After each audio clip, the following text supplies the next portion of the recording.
بەڕێزان سەبارەت بە کۆبوونەوەی نێوان پەرلەمانی کوردستان و کۆمیسیۆنی هەڵبژارنەکان میوانداری بەڕێز مەڕوان گەڵاڵی سەرۆکی فراکسیۆنی کۆمەڵی ئیسلامیمان کردووە. مامۆستا مەڕوان سوپاس بۆ ئامادەبوونت لە کۆبوونەوەکەدا. کۆمیسیۆن ئامادەی نیشاندا بۆ ئەوەی هەڵبژارنەکانی هەرێم لە کاتی خۆیدا ئەنجام بدرێت.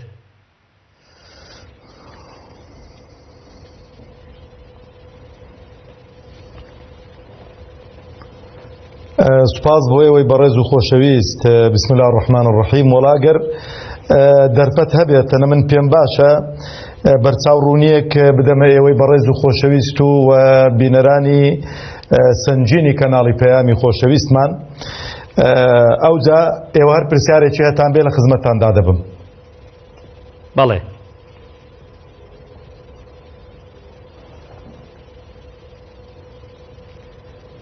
پرسیارم کرد پێش هەموو شتێک پێم خۆشە ئەو لە مێژووی 29 پێنجی 2017 بەڕێز دکتۆر یوسف بە ناوی سەرۆکایەتی پەرلەمان کتابێکی ئاراستەی بڵێ کۆمیسیۆنی باڵای سەربەخۆی هەڵبژاردنەکان کردو بۆی کە خۆ ئامادە بکەن بۆ هەڵبژاردن لە کاتی خۆی هەڵبژاردننی سەرۆکایەتی هەرێم و هەڵبژاردننی پەرلەمان. ئەوجا لە مێژووی 8/6 2017 سەرۆکایەتی هەرێم بەڕێز کاک مەسعود بارزانی بە هەمان شێوە کتابێکی ئاراستەی کۆمیسیۆنی باڵای سەربەخۆی هەڵبژاردنەکان کردووە بۆی کە کۆمیسیۆنی باڵای سەربەخۆی هەڵبژاردنەکان ئامادەکاری بکەن بۆ هەڵبژاردنەکان. دیسان بەڕێز کاک مەسعود بارزانی لە 19/7 بە نووسراوێک 1/11 دیاری دەکاتن کە هەڵبژاردننی تێدا بکرێتن. کۆمیسیۆنی باڵای سەربەخۆی هەڵبژاردنەکان لە 14/8 2017 ڕەزامەندی خۆی پیشان داوە بۆی کە لەو کاتەی هەڵبژاردنیان پێدەکرێتن. ئەمڕۆ ئێمە وەکو سەرۆکی فراکسیۆنەکان لەگەڵ دەستەی سەرۆکایەتی و لەگەڵ لژنەی یاسایی بە ئامادەبوونی سەرجەم ئەندامانی کۆمیسیۆنی باڵای سەربەخۆی هەڵبژاردنەکان تاوتوێی ئەو بابەتەمان کرد. سەرەتا چەند پرسیارێک ئاراستەی کۆمیسیۆنی باڵای سەربەخۆی هەڵبژاردنەکان کرا لەلایەن لژنەی یاسایی و لەلایەن سەرۆکی فراکسیۆنەکانەوە. من بۆتان کورد دەکەمەوە ئەوەی کە تەرکیزی لەسەر دەکراوە پاکردنەوەی تۆماری دەنگدەران کە زۆر وەکو بڵێ بە عائیقێک و بە بربەستێکی گەورە دادەنرا لە بۆ هەڵبژاردنەکان کە دەگوترا سجلی تۆماری دەنگدەران پاک نییە و مردوەکان ڕەش نەکراون و بالفعل مردوەکان ڕەش نەکراونەوە و ناوی دووبارەی تێدایە لە هێزەکانی پێشمەرگە لە ئاسایش لە هەموو بڵێ ئەو هێزانەی کە ناوخۆ هەمووی دووبارەی و دوو جار دەنگ دەدەن، جارێک وەکو مەدەنی و جارێکیش وەکو سلکی سەربازی. ئەوجا قسە لەسەرەوەی کرا پرسیارێک ئاراستەی کۆمیسیۆن کرا ئایا ئامادەکاری لۆجستی کراوە؟ دوای دێمە سەرێ مەبەستیان چێ لە ئامادەکاری لۆجستی. خاڵی سێم کە ئەو سێ خاڵە ئیکتیفا پێ دەکەم ئایا دەتوانیتن کۆمیسیۆنی باڵای سەربەخۆی هەڵبژاردنەکان لە شوێنە جێناکۆکەکان هەڵبژاردن بکاتن؟ دیارە بە خۆشحاڵیەوە راپۆرتی سەرۆکی کارجێڕی هەڵبژاردن کە بەڕاستی جێی دەستخۆشیە کە خوشی بەڕێزمان دکتۆرە ڕێزان بەرپرسی ئەو بەشەیە، دیارە کاری ئەوە وەڵامی ئامادەکاریانی داوە بەو راپۆرتەی. خاڵی یەکەم دەربارەی ئەو کەلوپەری لۆجستی کە ئامادە کرابێتن بۆ هەڵبژاردنەکانی 1/11 ئایا دەتواندرێتن کۆمیسیۆن هەڵبژاردنەکان بکاتن؟ زۆر بەڕاشکاوانە گوتی بەڵێ و بەشێکی تریش لە ئەندامانی کۆمیسیاران کە حزوریان هەبوو ئیستیعدادی خۆیان دەربڕی گوتیان ئێمە ئەو وادەی کە دامان ناوە و ئیعلانمان کردووە ئێمە دەتوانین هەڵبژاردننی تێدا بکەین، بەڵام بەڵێن نادەین کە هەڵبژاردنێکی وەکو بڵێ بێکەم و کوڕی بێت و هەڵبژاردنێکی 100% دوور بێتن لە کەم و کوڕی. بەهەرحاڵ ئەمن دوو ڕقم دەدەمە ئێوەی بەڕێز و خۆشەویست کە ئیشکال بوو لای بەشێک لە سەرۆکی فراکسیۆنەکان لە ئەندامانی لیژنەی یاسایی کە باسی پێداویستیەکان کرا. یەکێک لە پێداویستیەکان کە پێویستە بۆ پرۆسەی هەڵبژاردن سندوقە. بەڕێزیان فەرمووی ئێمە پێویستمان بە 26,000 سندوق دەکاتن، ئێستانەکە 38,000 سندوقمان لەبەردەستە، واتە لەو 38,000 12,000 سندوقی زیادە. ئەوجا خاڵی دووەمیان بۆ مەسەلەی کابینە، ئێمە پێویستمان بە 18,000 کابینە دەکاتن بۆ هەڵبژاردن، ئێستانەکە 33,000 کابینەمان هەیە کە 15,000 کابینەی زیادە. و باقی شتەکانی دیکە کە قسەی زۆر لەسەر کرا، مەسەلەی بڵێ سجلی ناخبین و مناطق متنازع عەلەیها، شوێنە جێناکۆکەکانی قسەی زۆری لەسەر کرا. ئەوە بە کورتی ئەو راپۆرتە ئەتوانم بڵێم قسەی هەموو لایەکمانی بڕی و ئیستیعدادی خۆیان دەربڕی بۆ ئەوەی کە لە کاتی خۆی هەڵبژارنەکان بکرێن. ئەگەر ئێوەش پرسیارێکتان هەیە من لە خزمەتتان زۆر باشە. پێشبینی دەکرێت لە کۆبوونەوەی ئایندەی پەرلەمانی کوردستاندا بڕیار لەسەر ئەنجامدانی هەڵبژارنەکان بکرێت یان بڕیار لەسەر دواخستنی هەڵبژارنەکانی پەرلەمان و سەرۆکایەتی بدرێت؟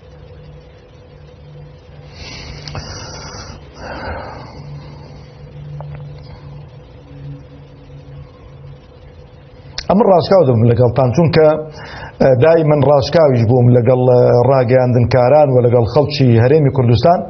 ئیتیفاقێکی سیاسی کراوە ژێربەژێر بۆی کە هەڵبژارنەکان لە کاتی خۆدا نەکرێن و هەڵبژارنەکان دوا بخرێن و بانکردنی کۆمیسیۆنی باڵای سەر بەخۆی هەڵبژارنەکان ئەوەندەی کە من لە سیاست و لە کاری دیپلۆماسی شارەزابم بۆ ئەوە بوو کە کۆمیسیۆنی باڵای سەر بەخۆی هەڵبژارنەکان بڵێتن کاکە ئێمە لەو وادەیە 11 هەڵبژاردنمان بۆ ناکرێتن بۆی کە ئێمە ئۆباڵی تاخیرکردن و ئۆباڵی نەکردنی هەڵبژارنەکان بخەینە ئەستۆی کۆمیسیۆنی باڵای سەر بەخۆی هەڵبژارنەکان. بەڵام خۆشبەختانە ئەوان ئەو راپۆرتە بە دیکۆمنت و بە ژمارە خستیانە بەردەستی ئێمە، ئەوان ئیستیعدادی خۆیان دەربڕی و ڕۆژی دووشەمیش بەڵێ بۆ ئەوەیە کە ئەو بابەتە جارێکی دیکە دێنەوە پەرلەمانی کوردستان و شەرح و تەفسیلی زۆری پێدەدەن. بەڵام ئێمە وەکو فراکسیۆنی کۆمەڵی ئیسلامی بە هیچ شێوازێک لەگەڵ ئەوە دانین کە هەڵبژارنەکان لە کات و وعدەی خۆیدا نەکرێتن. و خوازیاریشم خوشک و برایانم لەسەر جەم فراکسیۆنەکان نەچنە ژێر ئەو بارە ئەو مێژوە بۆ خۆیان تۆمار نەکەن، چونکە ئێمە وەکو پەرلەمانی کوردستان وەکو پەرلەمانتاری پەرلەمانی کوردستان خەڵکی هەرێمی کوردستان بۆ 4 ساڵ وەکو بڵێ سیقە و متمانەیان پێداوین و نەچینە ژێرباری ئەوەی بڵێن وەڵا لەبەرەوەی 2 ساڵ ڕێگریتان لێکراوە بۆتان قەرەبۆ دەکرێتەوە.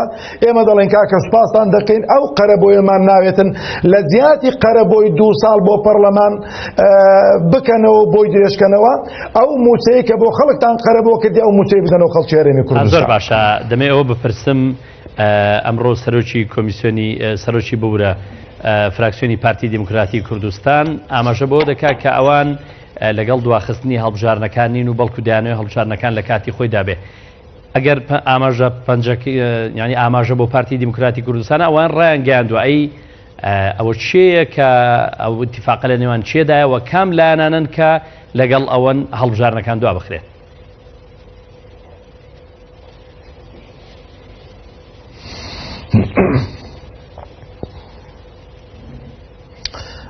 وەڵامە بە خۆشحاڵیەوە یان ئێمە پێشوازی لەو بیر و بۆچوون و لەو ئیعلانە دەکەین ئەگەر قەناعەت ومایە برادەرانی پارتی دیموکراتی کوردستان و برادەرانی یەکێتی ئێمە و یەکگرتوو لایەنەکانی دیکە گەر کەس کێشەمان نەبێتن ئینتیخاباتەکە لە کاتی خۆی دەکرێتن. بەڵام ئەوەی کە من ئەمڕۆ کە لە بۆ خۆم لە دانیشتنەکە بووم و سەرنجم داوە، ینی پێم خۆش نییە ناوی هیچ فراکسیۆنێک بدەم چونکە عادەتم نییە ناویان بدەم. زۆربەی قسەکان بە ئاراستەی ئەوەدا دەبرا کە ئینتیخاباتەکە نەکرێت و لەبەرەوەی سجلی ناقبین پاک نەکراوەتەوە شوێنە جێناکۆکەکان ناتوانین ئینتیخاباتی لێ بکەین و مەسەلەی لۆجستی دەستە بەر نەکراوە.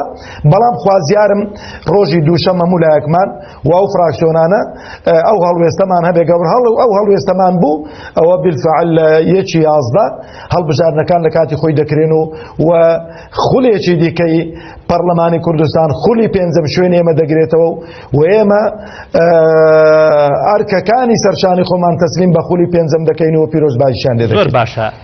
دەکرێت پێم بڵێ ئامانج لە پشت ئەو داواکاریەی ئەو لایەنانەی کە دەخوازن یان دەیانەوێت بڕیار بدەن یا بڕیاریان داوە لەسەر دواخستنی هەڵبژارنەکان ئامانجیان چییە مەبەستیان چییە و چه سوودێکیان پێدەگات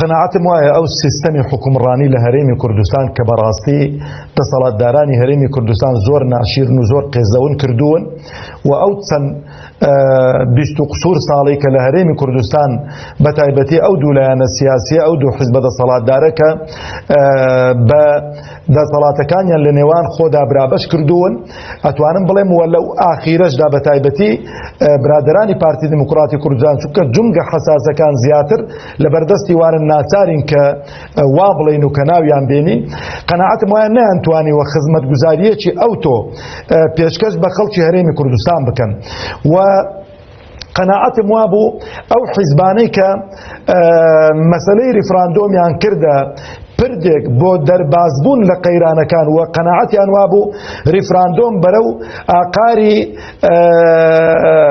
ئاقاری خۆشگوزەرانی و خۆشبەختی خەڵک دەباتن بەڵام نەیانزانی کە ئەو ریفراندۆمە گوێیان نەدا ئەو هەموو وڵاتە زلهێزانەوە بەدائیلی ئەو خەڵکانیان وەرنەگرت ئێستانە کە تووشی قەیرانی گەورەتر بوون و خەڵک ئەوانەی کە پەڕۆکیشیان لە چاوی خۆ بەستە بوو نەیان دەویست حەقایق و ڕاستیەکان ببینن ئێستانە کە پەڕۆکەکەیان لاداوە ئێستانە کە بە چاوی خۆیان ڕاستیەکان دەبینن کە ئەوانەی کە تا دوێنێ قسەی بەرز و نزمیان دەکرد و تا دوێنێ وعدی ڕازاویان بە خەڵکی هەرێمی کوردستان دەدا ئێستانە کە هیچی وا دەرنەچوو ئەوە هۆکارێکی ڕئیسیە نایانەوێتن لەو کات و ساتەدا هەڵبژارنەکان لە کاتی خۆیدا بکرێن ئەگەر هەڵبژارنەکان بکرێن بینیمان بە چاوی خۆمان بۆ ریفراندۆمێک بۆ دەوڵەتی کوردی خەڵک ئەتوانم بڵێم ئەگەر تەزویرەکەی لێبینینە دەرەوە لە 150 خەڵکەکە بەشداری نەکردووە ئەدی بۆ هەڵبژاردننی لایەنە سیاسیەکان قەناعەتم وایە ڕێز مەروان گەڵاڵی سەرۆکی فراکسیۆنی کۆمەڵی ئیسلامی لە پەرلەمانی کوردستان زۆر سپاس بۆ بەڕێستان